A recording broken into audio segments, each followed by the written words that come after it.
Have you ever worn a bathing suit and wondered, what's it made of? And is this actually sustainable? Like, what happens after I'm done with this bathing suit? Where is it going to go? Is it just going to go into a landfill and it's just going to stay there?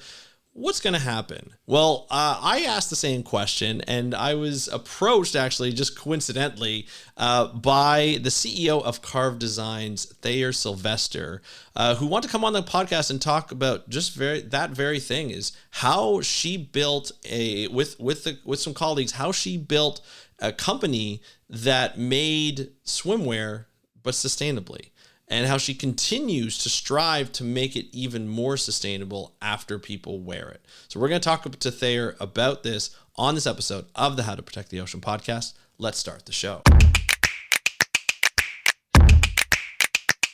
Hey everybody, welcome back to another exciting episode of the How to Protect the Ocean podcast. I'm your host, Andrew Lewin, and this is the podcast where you find out what's happening with the ocean, how you can speak up for the ocean, and what you can do to live for a better ocean by taking action. And on today's episode, we have Thayer Sylvester, the CEO of Carve Designs. She's here to talk about how she got into not only building a brand, but building a sustainable brand, a fashion brand. In a world where we see so much fast fashion, I want to know how you did it, how somebody can, create clothing that is not only, fun to wear and, cool to wear and people really enjoy it and feels good, but also that is good for the environment. And what's really interesting about this interview is you're going to hear Thayer talk about how she didn't set out to just make a sustainable product. She set out to make clothing that are made for athletic women with muscle mass, women who are out doing sports, and, whether it be surfing like she does, or it could be, hockey players or CrossFitters or weightlifters or baseball players or anybody who's in any type of sport where you have to be athletic and you have to have a higher than what would be, I guess, average muscle mass. But there are a lot more women and girls and women who have that muscle mass. And so her and her friends were looking for clothing that would actually fit better for them, especially for board shorts for them when they go surfing. So we talked to Thayer about that, and she tells us about that journey, what it was like to sort of go through that first iteration of the design of the board shorts, how she got into swimwear, and then how to make all of that material sustainable, because it was just part of her values. So I thought it was a great story to share, and it was a great interview. So here is Thayer Sylvester, CEO of Carve Design, talking about how she built Carve Designs, not only for women who didn't necessarily have the right type of shorts and materials and swimsuit to wear something that was comfortable and felt good for them, but also a sustainable fashion brand. Enjoy the interview, and I will talk to you after. Hi Thayer, welcome to the How to Protect the Ocean podcast. Are you ready to talk about sustainable fashion? Hi Andrew, it's nice to see you. Yeah, I'm really excited to be here today. Wonderful. I'm very excited. This is going to be a fun episode because it's not often we get brands who are willing to come in and talk about how they make their clothing, how they built their business around sustainability, but also to make it cool enough for people to wear and to enjoy the fashion and to enjoy, wearing your product. Because I think that's a big thing to do with fashion these days. People want to feel comfortable. People want to make sure it looks good. And that always doesn't match up with sustainability, or it hasn't in the past. So I'm looking forward to diving in there to see how you actually built this company and sourcing sustainable brands or sustainable materials and things like that. But before we get into all of that, why don't you just let the audience know who you are and what you do. Sure. I am the co-founder and CEO of Carve Designs. Carve Designs is a surf-inspired women's sustainable swimwear and clothing company. I started it with a really good friend of mine about 20 years ago now, and we're based in Northern California, and I'm really excited to talk about how we make clothing sustainable today. Nice. That's awesome. You said it's a surf-inspired company. Are you a surfer yourself? Are you out on the waves and everything, hitting those waves? I am. Nowadays, I like to travel to surf to warmer weather. Northern California is pretty chilly, but Yeah, but I enjoy it that when I can. Well, that's awesome. So, in that line, of surfing, and then, there's always that culture, right? There's that culture of being in the ocean. There's that culture of community. there's that culture of, you want to be in a clean ocean. Is that where sort of your love for the environment came up? Yeah, when I was young and doing a lot of surfing, one of the things that was always super sad is when you travel to a place and you would see the way the pollution had changed, the beach or the quality of the water. And certainly that inspires us in our work today to try and do our best to reduce our footprint. Gotcha. Now, how young were you when you first started surfing? Oh, actually, I was a late bloomer. I started surfing in my Okay. early 20s. Okay. Yeah. Okay. Right on. So, you were probably either done school or still maybe in early university or early college. Were you always did you always have that entrepreneurial mind where you were like, "Oh, I'm going to start, a fashion brand"? Well, certainly I always had an entrepreneurial mind. It wasn't necessarily that I was going to start a fashion brand. When I grew up in a family of entrepreneurs, both my father and stepdad had started their own businesses. I grew up in northeastern Ohio and manufacturing family, and spent a lot of time in my dad's factory, learning how his business worked. And I think that came with me in my 20s. And finally, in my late 20s, I decided that I wanted to start something. I had been on a surf trip with my girlfriend, and we were lamenting the fact that it was difficult to find female board shorts that fit us as athletes. And we decided to take the leap and start our own business. I think there are more people.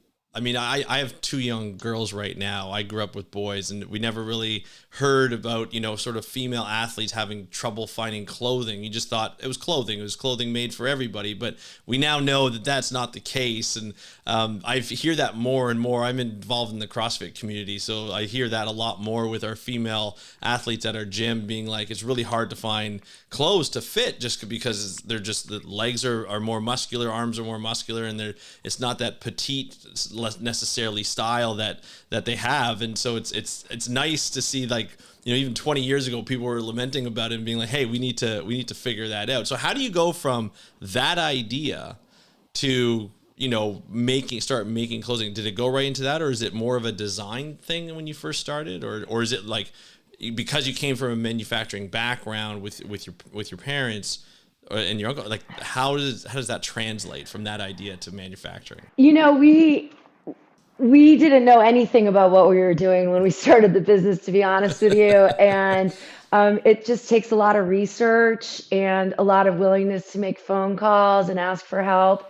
At the time, there were factories in San Francisco, and we walked into one day, and I sat down with the head of the sewing and said, we want to make this short. Can you help us? And that started our first round of samples that might as well have had 3 legs because they did not fit. and so we were getting very scared that we were not going to be able to pull this off. But indeed, from the beginning, we were focused on fit, and finding something that would make people feel comfortable. And then you kind of learn and keep going. How many iterations did you have to go through for those board That shorts? first one, oh gosh, at least 8 or 10. Wow. So you would design them, get the factory to make them, Yeah. come back and be like, try them on, see if they fit. Yeah. Did you have other people try them on as well? Other women try them on? Indeed, I think that was one of the things that helped us be successful. We used to throw these wine fitting parties in our apartment. Nice. So we'd invite Yeah. white people over, have a glass of wine, and say at the beginning, in order to be here with your free wine, you need to fill out these forms. And Love it. and we did that from a very early stage, and the women loved it because then they were getting sort of insight into how we were incorporating their feedback into our clothing, and it allows for you to have a better product versus just trying it on like one single model who has a perfect body. When you're also building that community that's going to be able to be like, hey, I helped make this. I helped, I had my feedback actually mattered in making these shorts or this clothing. I think that's great. Now, you talk about doing this now and you're smiling and everything, but I'm sure it was quite stressful at the time. It takes a lot of investment and time to put into all these things. Did you and your girlfriend, did they did you guys like work as well, like have part-time jobs or full-time jobs while you did this? When we first started, we were both had part-time jobs. I was doing consulting work back for the firm that I had been working for prior to resigning. Okay. And then she had a part-time job at a surf shop, and an interior design firm. And I mean, we were just working 24/7. I was about to say, where'd you find the time? I guess that's the thing about being an entrepreneur. Once you enjoy something and once you know you've got something there, that's when you really start putting in the work and doing the maybe all-nighters at times and going to bed at 2 a.m. and waking up early for work. That's quite the venture, the journey. So when did Carve become Carve? Like, you started off with these shorts, selling them to women like locally. Is that how it went? Or did Carve just like, that was the name right off the bat? It was the name right off the bat. I mean, we spent a bunch of time brainstorming and trying to come up with a name that we thought was going to resonate with our customers and reflect what our intention was. And we loved the word because it was so dynamic. It can just mean a lot of different things. Carving your own path in life, carving a wave, and so from the beginning, we had set off sort of what we wanted the brand to be, but we thought we were going to be selling to surf shops, and we'd be selling to surf shops in California. But sort of similar to what you were talking about with the industry, not really understanding the difference between the customers. When we started showing our product to the surf shop owners, they didn't like it. They equated athletic board shorts for women with unfit, older, unattractive women, and there was this stigma against clothes that actually worked for athletes. And so that was our big first roadblock, but we were not deterred and actually got really lucky. And there was a woman who said, what about outdoor stores, like stores that have people that are going to rivers and lakes, and they're not necessarily selling surfboards, but they do have a customer base that's pretty active. And so we started selling into that industry, which was then how we really quickly got into swimwear. That's really interesting. Just to go back to the surf shops, when the sort of their reaction, what was your reaction towards that? Because I'm assuming that a lot of women who surf have athletic type bodies. They have to be strong. They have to, like, you see the guy surfing and they're all, cut and muscular and things like that. So I would imagine the women who are dedicating their lives to this or have a passion for it, they must be the same thing. Did you get like female surfers sort of going to your brand, even though you weren't surfing, like even though you weren't selling to surf shops? Oh, absolutely. I mean, and the feedback even early on was, gosh, why isn't anyone else doing this? It was definitely disheartening and frustrating. The surf industry at the time was run by men who weren't interested in understanding that demographic. And thankfully that was 20 years ago, and things have changed, and they continue to do so. And there have been some really great surfers out there that have pushed the industry forward. And it's a different world than it was then. Absolutely. I'm sure, you starting it 20 years ago and continuing, and your partners continuing to build Carve it's probably helped, having that supply for athletic women. Plus, the timing of sort of how things have evolved, culturally in the US and even in Canada, you start to see more and more women demanding this, and more women getting, I don't know if it's more women getting fitter, or just they're maybe because social media shows it more. It seems like there are more athletic women out there that are having these clothes and availability of these clothes. Well, definitely participation in sports has increased in the last 4 years across the board. Whether it's some type of HIIT class or surfing or CrossFit, so it's great because that's true. The population is getting healthier, hopefully. Yeah, well, I mean, I know here in Ontario where I live, the amount of girls hockey that has grown is insane. Like, there are so many centers that have multiple teams and at different levels, and to see that blossom. And now we have a professional league, we only have 6 teams right now, but it's going to grow. If anything, after this year, it was sold out every time. Oh, So that's awesome. we're starting to see more and more young women participate in sports that were before deemed, for quote unquote men, and now it's obviously for everybody, and we're starting to see that. Wow, So we've come a long way then. I was a young girl on an all boys hockey team, the only girl. yeah, yeah, I refused to not play. I had brothers and I good for wanted to you. play, and it was really fun until I was about 14 and the boys were a lot bigger than me. It Yeah, and started it to get becomes a a little lot bit harder. scary. Yeah, and even like back then, like when I was a kid in the 80s and 90s, there was a lot more ringette, which was sort of like the girls hockey. Yeah, But then we started seeing more girls come into the boys leagues, and then they said, okay, well, let's yeah, let's put a girls league together, especially as they got older. yeah. And now it's like, if you look in the Southern Ontario region, it's just blossom. Oh, We have that's so great. we have a tournament here every year. It's in Brampton, just south of Toronto, or north of Toronto, and I think it's the largest in Canada. There's over 700 teams of all girls in from age group U9 all the way to U22. So at every stage. So it's really great. So but it's good. Like, so clothes like this obviously matter now more than ever, and I think it's great. And now let's get into the sustainability aspect of this, because that is another challenge that you've added to not only building a fashion brand that people love and people feel comfortable in, but also, doing something good for the environment, and ensuring that your clothes are good for the environment. There's a lot of there are a lot of fast fashion sort of items that are out here in circulating. It's very difficult to get around, but here you are, not only trying to break the barriers for women's clothing, but also breaking the barriers for sustainability in clothing. Was that the idea from the outset? Coming from a surfing background and being environmentally aware, was that what what you both ladies wanted to do when you first started? When we first started, what we said is that as we built the business, we wanted to create a culture that was reflective of our own personal values. And Mm, our own personal values included things like choosing to eat organic food and trying to be healthy. So that it wasn't necessarily like we set out to say, okay, we're going to make sustainable clothing. That wasn't even like a thing back then. But right, for example, when we first launched our t-shirts, we chose to buy organic cotton t-shirts. And I remember sitting right, in a meeting with a customer, he said, well, what's the point of doing that? And I sort of looked at her, I said, well, do you eat organic apples? And do you ask what the point is of doing that? I mean, it's better for the earth to have less yeah, pesticides. And so for us, it was just the right choice.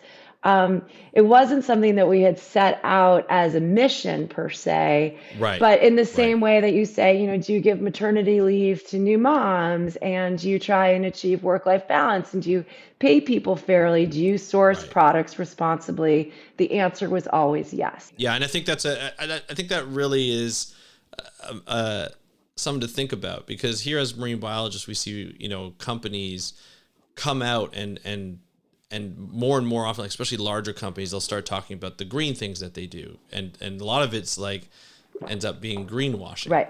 But if it's part of your company's values from the outset, and yeah, you may talk about it because it's important to you as values, on your website and for your company, but you're just making the clothes just like that anyway, no matter what, because it is part of your values. And just like you said, like eating right and being fit, and catering to people who want to be healthy and want to have those outdoor nature lifestyles, is just part of your values as well. So I think that's a really good reflection on the company from the outset, just being like, yeah, this is what we want to do, and we're just going to do it. We're not pushing it on you, but if you want to buy our clothes because you feel comfortable and you like it, well, yeah, they just end up having to be organic or sustainable in the meantime, which I think is really nice. But how, even like, I know now, I've talked to a couple of companies now, when they try to be sustainable, it's difficult to source materials, especially clothing, that are not only sustainable but also in the right range of price, so that they're not outpricing themselves from the get go. How did you go about sourcing everything? Was it a difficult journey to find the right materials for that fit your values? Very.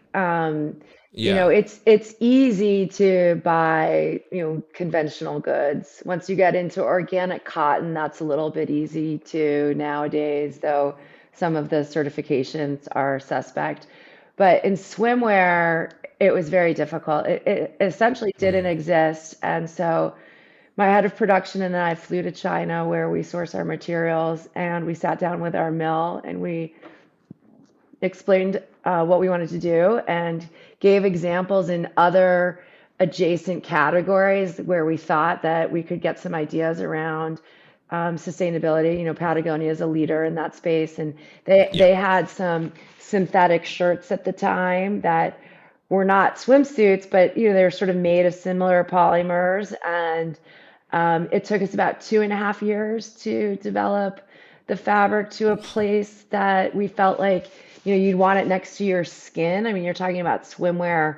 It needs to be Yeah. pretty comfortable. You're wearing it for a long time and it's really tight against your skin. So yeah, you want to make sure that it's good. Now, how do you test that out? Is it just more of like lab tests, or do you test like after a while, once you get comfortable, you start wearing it yourself and being like, okay, if I'm not comfortable, then nobody's going to be comfortable. But if I'm comfortable, then maybe other people feel comfortable. Yeah, so we still do those wear tests nowadays. They've gotten a little bit bigger than they used to be, but I was just about to say, is it free wine still? absolutely. I love it. I love it. That's awesome. And so how does it work with a bigger group? Well, so we'll send out an email to a local community here in Northern California and say, we're having a fit test or a wear test, depending if you're interested. Please send us your information, your sizing, etc. And then here's the obligation. And typically then, we'll engage a wide group of people, different body sizes, different Yeah. age group, different activity levels, and then get their feedback and iterate from there until we get to a place that we're happy. That's amazing. And that's amazing. So in today's world, how do you, and I mean, I guess over the last 20 years, how do you grow a like a fashion brand, a swimsuit and sort of that type of clothing brand, like shorts and board shorts and things like that? That's got to be quite the challenge with all the competition that's around. Like, what was your way of growing this to where it is today? It's hard. There's no doubt about that. And there are a lot of people and competitors out there. I think, you just have to stay true to your brand and authentic with your messaging. And not worry too much about the competition. You got to feel good about what you're doing, and that you get the message out there, local events, Hmm. social media marketing. We send out a lot of catalogs to people where we talk about what we're doing. There's a little bit of catch-22 in that. It's not the most eco-friendly thing to be printing on paper, Right. but you're constantly having to kind of make choices. I think you've talked about that before, just like, well, you've got to buy something new some point in time. So then are you trying to make the best Yeah. choice that you have possible? Um, and so we try and tell the story, and she seems to find us. I love that. Yeah, that's great. And I think you hit on a really good point.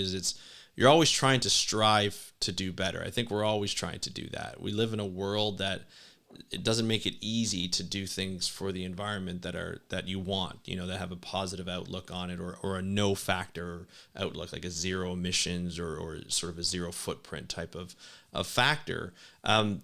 With a clothing brand though, is there a fund, like an R&D fund, that looks at how can we incorporate things, upcycle, recycling materials? Is there something that you're always trying to play with or trying to design that makes it even better, that whether it's a business process or clothing itself? Like, is there that like R&D sort of arm in your company that is constantly working towards that? I think that again, that goes back to sort of the culture of the organization. I'm not sure. I'm sure there are big R&D funds out there, that might be working with larger businesses, but Right.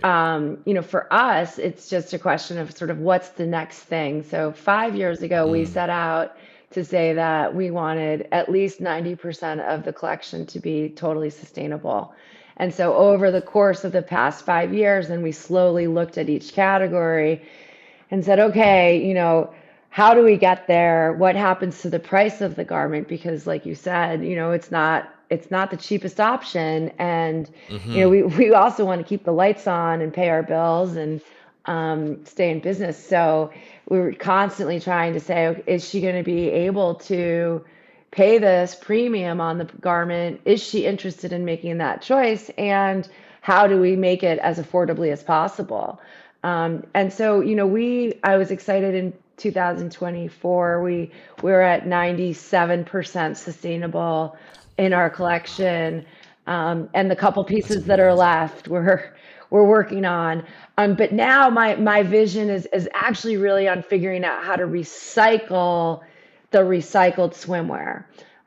So all of our Ah. swimwear is made from plastic bottles, and the technology has become better recently where you can then recycle that into, say, turf pellets for turf fields, right? So that it wouldn't stay as a garment, Ah. but that you're downcycling it. Right. And so we're working on that now, and you're gonna That's have to stay exciting. tuned with the brand to see where we go from there. So in other words, so if like my daughters bought a bathing suit from Carve Designs, they wear it. They don't want it, like they're done with it after a certain amount of time. They send it back to your company, and then your company works with another company that would create sort of the pellets that go into the Yeah, turf. that's the future state. That is so exciting. When you figure something out, when you discover something like that, or you meet the right people, or you come up with this type of idea, or it's presented to you, do you get excited when you're saying like, okay, now we've even like increased that, like we've increased the sustainability that we're able to take our products and hopefully one day say that all of our products are going to go towards that? Like, how does that make you feel as a business owner to do that, and as like an environmentalist as you are, right? Like as a surfer, an environmentalist. I mean, it keeps me motivated to coming in every day. That's the fun part of it, that there's something new to think about and that you're going to continue to be able to make a positive impact in what you're doing. Yeah. Yeah, I would imagine. I guess I'm getting butterflies just hearing about that, and I just because there's a lot more turf fields that need those pellets too. So I think it's just growing and growing and growing. I love that aspect. Now within the industry and your colleagues, other businesses, I'm sure that you speak to, is there a growing motivation to make more clothing, whether they depending on the brand, more clothing, more sustainable? Do you start to see that shift in the industry, even like maybe boutique brands or even bigger brands that have been in for a while? Like, are you starting to see that happen? I think so. I don't have a good way to quantify it, but certainly my Hmm. qualitative read is that there are more and more brands that are actually genuinely doing more responsible sourcing. And I think that's largely driven Hmm. by the younger generation is Yeah. is more interested in it.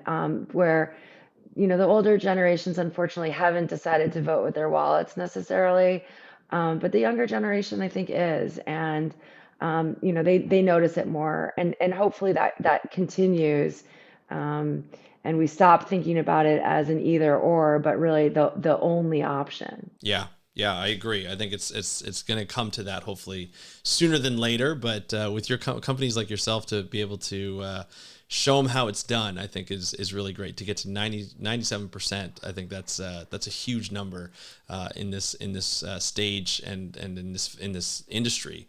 I think that's great. Now, you being a surfer and you having a company that has sustainability, what's important for you from like an ocean protection standpoint? Like, what do you think, what would you like to see, maybe places where you've surfed do better in terms of taking care of the ocean? Like, what do you see in the ocean a lot of the times that you wouldn't like to, like you'd like to not see anymore? There are two things there for me that I think about. One is obviously continuing to reduce the litter out there, um, and trying to get local populations, local communities to do beach cleanups, Um, I walk at the beach here every day with my dog, and I pick up little pieces of litter every day. That plastic Hmm. is just kills the oceans, and it's bad for the fish and everything else.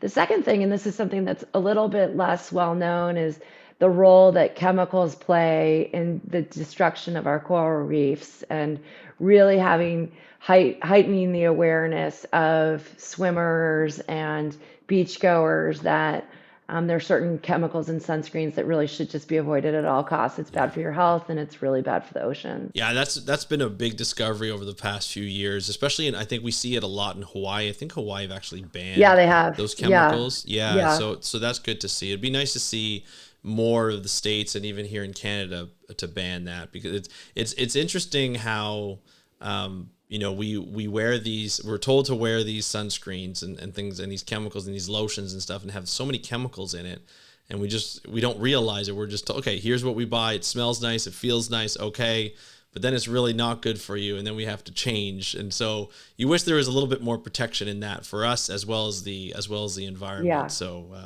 yeah, so that's great. So when you go out, do you wear sunscreen, or are you in a wetsuit, like full wetsuit now? Well, it Because depends. If I'm here in Northern California, I'm wearing a wetsuit. But if I'm lucky enough to be somewhere else, I do wear sunscreen. But I wear mineral-based sunscreen that's reef you safe. do, eh? Yeah, Yeah, yeah. yeah.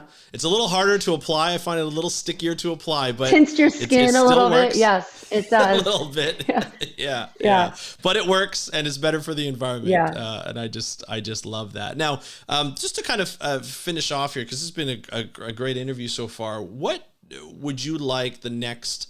Like, can you tell us what's coming out for Carve in the future? That you're kind of excited about, that you're allowed to share. Well, I mean, like I said, I think the most exciting thing that we're working on is trying to figure out how to recycle swimwear.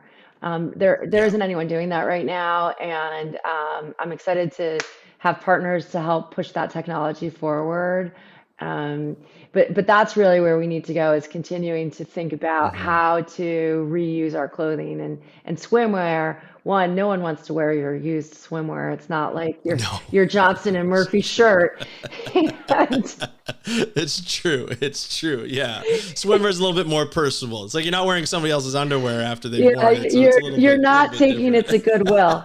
So Yeah, true, true.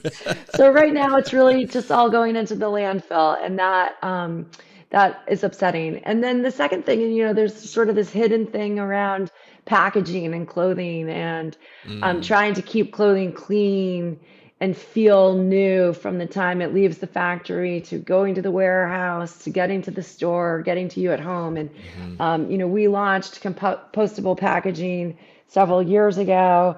But unfortunately, there are a lot of people in areas that don't have access to composting.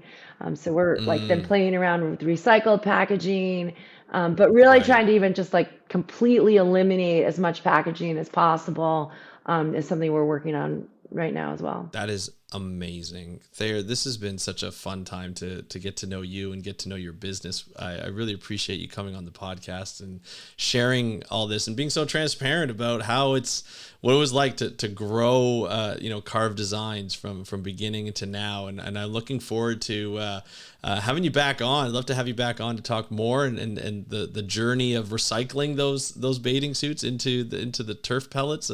I think that's a really fun way of talking about the company and what you're trying to do to protect the environment. So thank you so much for coming on the podcast. Really appreciate it. Oh, it was an absolute pleasure. Thanks for having me. Thank you, Thayer, for joining us on the How to Protect the Ocean podcast. It was great to have you on. I love talking to people who not only make fun brands, fun products, and build a great brand. Carve Designs is such a great name, by the way. I love it. I love how she's like, carving out your life, carving a wave. I think that's just fantastic. There's one part I think I embarrassed myself in terms of like how to talk about surfing and the coolness factor of the culture. I think, I'm just not that kind of guy. I'm just not that cool. But regardless, she's got a lot of, she's got a great vibe to her. It's very much that I get the surfer vibe looking from outside in, understanding how, women's clothes should fit for all different types of sizes. I thought that was really great. And not only that, but make them sustainable, because it was part of the company's values. It wasn't just the fact that, hey, we're going to do this because, we're going to say we do this. We're just going to do it because we feel like this is part of a brand. If you eat organic food and take care of yourself from a health perspective, why aren't you taking care of the environment by making sure that you're dealing with sustainable clothing? I think it's a great way of living. I think I would like to see more companies do that. But the fact that Carve Designs does that, I think is absolutely wonderful. So I'm going to put up, I got a number of links to share with you so that you can go check out their social media site, but also their site. If you're looking to buy the clothing, you can go there. Please support Carve Designs. I think it's a great brand. It's a huge brand, and it's doing well. I just think that we should be supporting it and buying clothes from that, because not only one is sustainable, but also they look like some fun designs. I know my girls will be interested. My wife will be interested in these types of designs, so I think it'll be great. But I'll share some other links, such as social media links and so forth, so you can sort of get a hint of what the brand is and what they like to talk about and what they like to kind of promote. So I think it's great.